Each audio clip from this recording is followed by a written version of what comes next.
मैं एक दुकान में खरीदारी कर रहा था। तभी मैंने उस दुकान के कैशियर को एक 5-6 साल के लड़के से बात करते हुए देखा। कैशियर बोला, माफ करना बेटा, लेकिन इस गुड़िया को खरीदने के लिए तुम्हारे पास पर्याप्त पैसे नहीं हैं।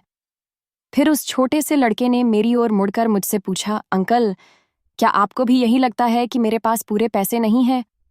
मैंने उसके पैसे गिने और उससे कहा, हाँ बेटे, यह सच है कि तुम्हारे पास इस गुड़िया को खरीदने के लिए पूरे पैसे नहीं हैं। वह नन्हा सा लड़का अभी भी अपने हाथों में गुड़िया थामे हुए खड़ा था। मुझसे रहा नहीं गया। इसके बाद मैंने उसके पास जाकर उससे पूछा कि यह गुड़िया वह किसे देना चाहता है।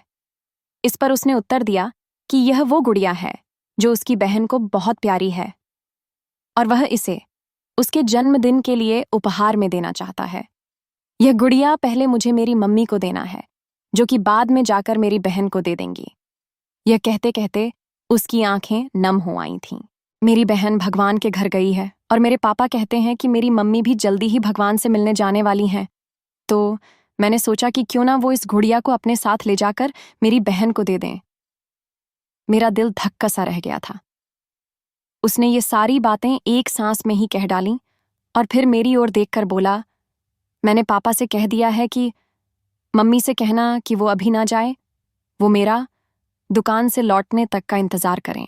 फिर उसने मुझे एक बहुत प्यारा सा फोटो दिखाया जिसमें वह खिलखिलाकर हंस रहा था। इसके बाद उसने मुझसे कहा, मैं चाहता हूं कि मेरी मम्मी मेरा यह फोटो भी अपने साथ ले जाएं, ताकि मेरी बहन मुझे भूल नहीं पाए।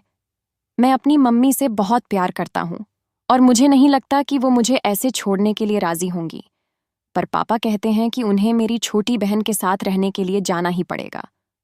इसके बाद फिर से उसने उस गुड़िया को गमगीन आंखों से खामोशी से देखा। मेरे हाथ जल्दी से अपने बटुए पर्स तक पहुंचे और मैंने उससे कहा, चलो एक बार और गिनती करके देखते हैं कि तुम्हारे पास गुड़िया के लिए पर्याप्त पैसे हैं या नहीं। उसने कहा, ठीक है, पर मुझे लगता है मेरे पास पूरे पैसे हैं। इसके बाद मैंने उससे नजरें बचाकर कुछ पैसे उसमें जोड़ दिए और फिर हमने उन्हें गिनना शुरू किया। ये पैसे उसकी गुड़िया के लिए काफी थे। यही नहीं, कुछ पैसे अतिरिक्त बच भी गए थे। नन्हे से लड़के ने कहा, भगवान का लाख लाख शुक्र है मुझे इतने सारे पैसे देने के लिए। फिर उसने मेरी ओर देखकर कहा कि मैंने कल रात सोने से पहले भगवान से प्रार्थना की थी कि मुझे इस गुड़िया को खरीदने के लिए पैसे दे देना, ताकि मम्मी इसे मेरी बहन को दे सकें। और भगवान ने मेरी बात सुन ली।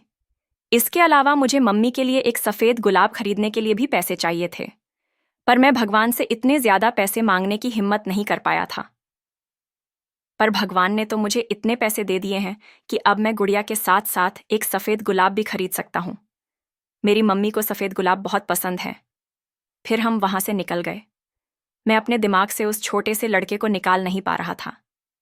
फिर मुझे 2 दिन पहले स्थानीय समाचार पत्र में छपी एक घटना याद आ गई, जिसमें एक शराबी ट्रक ड्राइवर के बारे में लिखा था, जिसने नशे की हालत में मोबाइल फोन पर बात करते हुए एक कार चालक महिला की कार को टक्कर मार दी थी, जिसमें उसकी 3 साल की बेटी की घटनास्थल पर ही मृत्यु हो गई थी और वह महिला कोमा में चली गई थी।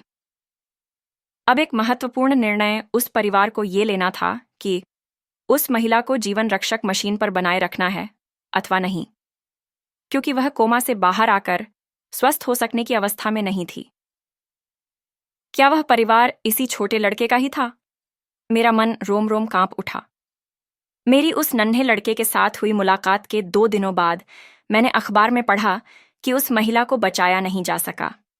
मैं अपने आप को रोक नहीं सका और अखबार में दे पते पर जा पहुंचा, जहां उस महिला को अंतिम दर्शन के लिए रखा गया था। वह महिला श्वेत धवल कपड़ों में थी, अपने हाथ में एक सफेद गुलाब और उस छोटे से लड़के का वह फोटो लिए हुए और उसके सीने पर रखी हुई थी वही गुड़िया। मेरी आंखें नम हो गईं। मैं नम आंखें लेकर वहां से लौटा। उस नन्हे से लड़के का अपनी मां और उसकी बहन के लिए जो प्यार था, वह शब्दों में बयान करना मुश्किल है। और ऐसे में एक शराबी चालक ने अपनी घोर लापरवाही से क्षण भर में उस लड़के से उसका सब कुछ छीन लिया था। इस कहानी से सिर्फ और सिर्फ एक पैगाम देना चाहता हूं, कृपया कभी भी शराब पीकर और मोबाइल पर बात करते समय वाहन ना चलाएं।